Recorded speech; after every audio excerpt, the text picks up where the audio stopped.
Hello বন্ধুরা, good morning. তোমরা কেমন আছো? আশা করছি খুব ভালো আছো। আর আমিও খুব ভালো আছি। ঘুম থেকে উঠেই আগে চলে এসেছি মাঠে। দেখতে পাচ্ছ কি সুন্দর কুয়াশা ভরা সকালবেলা, বেশ ভালোই লাগছে। আর আজকে অনেকটাই তাড়াতাড়ি উঠেছি, সেই জন্য ভাবলাম এটা তোমাদের সঙ্গে শেয়ার করে রিভিউটা দিয়ে। আমার এত ভালো লাগছে সকালবেলা মাঠে মাঠে ভাবি একা তো, ওই জন্য আর হাঁটতে বেরোই না। নাহলে ভাবি যে মাঠে গিয়ে একটু ঘুরে আসি। মাঠটা যেহেতু আমার ঘরের সামনে অনেকটাই বড়, দু একবার ঘুরলেই হয়, একটু হাঁটাচলা করা ভালো না? আমারও হয় না, একা একা তো ভালো লাগে না যেতে। আমি এখনও রান্না বসাইনি, তাও ঘুম থেকে উঠে আগে চলে গেছি দরজায় জল টল দিয়ে মাঠে। চলো এবার রান্নাটান্নাগুলো বসিয়ে দিই, ভিডিওটা দেখতে থাকো আর আমার সঙ্গে থেকো। তারপরে বসিয়ে দিলাম রান্নায়, যে মাছের ঝাল করবো, ফ্রিজ দিয়ে মাছ বের করে দিলাম আর ভাত বসিয়ে দিচ্ছি। কাটায় বাজে এখন 6:45। তার মধ্যে আমার রান্নাবাড়ি কমপ্লিট হয়ে গেছে। এদিকে ছেলেও উঠে গেছে। ছেলেকে বলেছি, শোনো আজকে পরীক্ষা আছে, তাড়াতাড়ি উঠে পড়তে বসো। সেই কারণে ছেলেও আজকে তাড়াতাড়ি উঠে গেছে। এদিকে আমার রান্না হয়ে গেছে, মানে ভাত হয়ে গেছে, এখানে মূলো শাক দিয়েছি, মাছ ভাজাটা রেখেছি।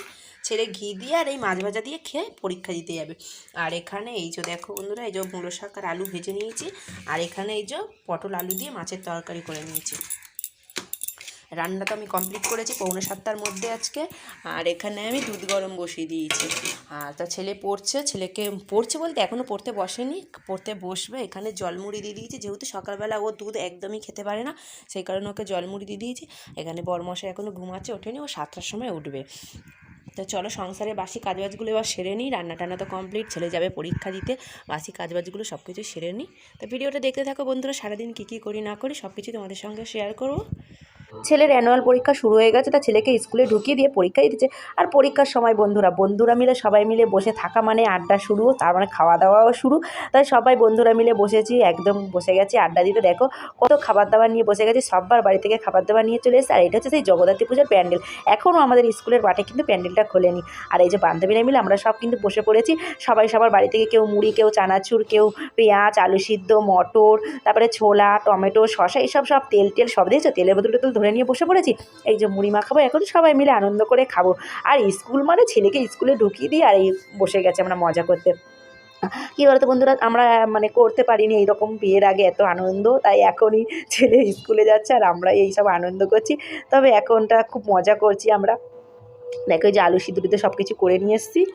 আর একটা কথা বন্ধুরা, তোমরা প্লিজ আমাকে একটু সাপোর্ট করো, যাতে আমি একটু এগোতে পারি, তাই না? তোমরা কেউ একটা লাইক করো না। আমি এত কষ্ট করে ভিডিও করি, তোমরা যখন একটা লাইক করবে কিংবা আমার পাশে থাকবে, ভিডিওটা যখন দেখবে আমার খুব ভালো লাগবে। এত কষ্ট করে ভিডিও করে একটা লাইকও করো না, একটা কমেন্টও করো না, না আমরা এত কষ্ট করে, তোমরা যখন একটা লাইক করবে আমাদের ভিডিও করার কিন্তু আগ্রহটা বেড়ে যাবে। কমেন্ট করবে যখন।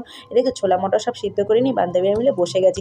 প্রচুর মজা হয় পরীক্ষার সময়, বিশেষ করে পরীক্ষার সময়। এমনি সময় তো সবাই মানে ছেলেকে স্কুলে ঢুকিয়ে বাড়ি চলে যায়, কিন্তু এই যে এখন যে মজা করে দেখছো, বাড়ি থেকে নুন নিয়ে এসেছি, তারপরে লঙ্কা টঙ্কা, এই যে ধনেপাতা, সব কিছুই নিয়ে এসে কিন্তু আমরা বসে গেছি এখন মুড়ি মাখানোর জন্য।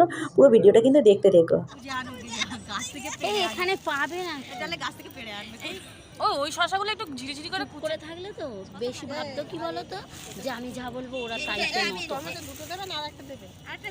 ওই দই টমেটোটা বলে আমি কিছু নেবো না, আমি কিছু নিতে হবে না, চলো ও কি আনা নি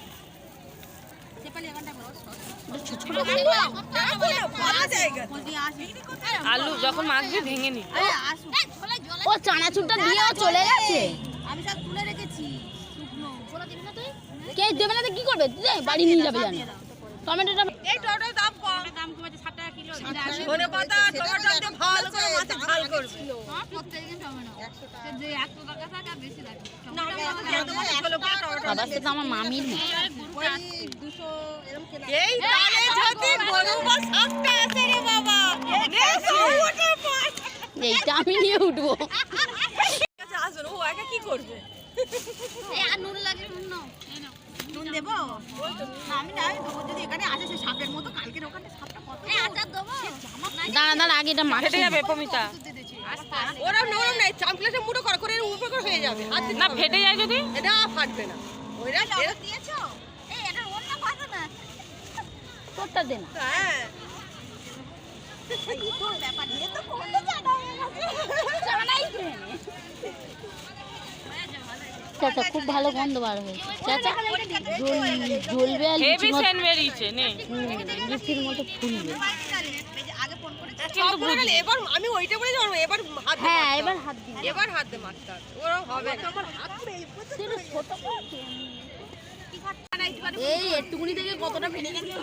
আর এদিকে মুড়ি কেনা হয়েছে 500-র উপরে, আর বড় প্যাকেট কেনা হয়নি বলে, মানে বাড়ি থেকে আনা হয়নি বলে মুড়িটা মাখাতে যা অসুবিধা হচ্ছে কি বলবো। দেখতে হচ্ছে না, তারপরে এপাশ ওপাশ ঘুরিয়ে ফিরিয়ে মাখাচ্ছি আর ভাবছি প্লাস্টিকটা না ফেটে যায়। লাস্ট পর্যন্ত একটা বান্ধবী ওন্না পেতে নিয়েছি, নিয়ে মুড়িটাকে মাখাচ্ছি। আর মুড়ি মাখাটা যা হয়েছে কি বলবো, আমি যখন ভিডিওটা এডিট করছি আমার গাল দিয়ে যেন জল চলে আসছে। আর ছেলের এই অ্যানুয়াল পরীক্ষা, এই পরীক্ষাটা দিয়ে দিলে ছেলে এবার 6-এ উঠে যাবে। দেখতে দেখতে ছেলেটা আমার কত বড় হয়ে যাচ্ছে, তাই না? আর এদিকে দেখো বন্ধুরা মুড়িটা মাখাচ্ছি, দেখো। আর কার কার এই মুড়ি মাখা দেখে গাল থেকে জল চলে আসে অবশ্যই কিন্তু কমেন্ট করে জানিও, হ্যাঁ। আর এই যে মুড়িগুলো সব ভাগ করা হচ্ছে, কেন আমরা আজই 11 জন বাড়ি থেকে সবাই প্লাস্টিক নিয়ে এসেছি, যে একটা জায়গায় তো খাওয়া যাবে না, সবাই মিলে 11 জন মানে ঘুরিয়ে বসতে হবে অনেকটা জায়গা নিয়ে। সেই জন্য বাড়ি থেকে সবাই মিলে প্লাস্টিক নিয়ে এসে প্লাস্টিকে করে সব এক হাত মানে একটু একটু করে তোলা হচ্ছে, ভাগ হচ্ছে এখন মুড়িটা। দেখো দেখতে পাচ্ছ, মুড়ি এখন ভাগ হচ্ছে।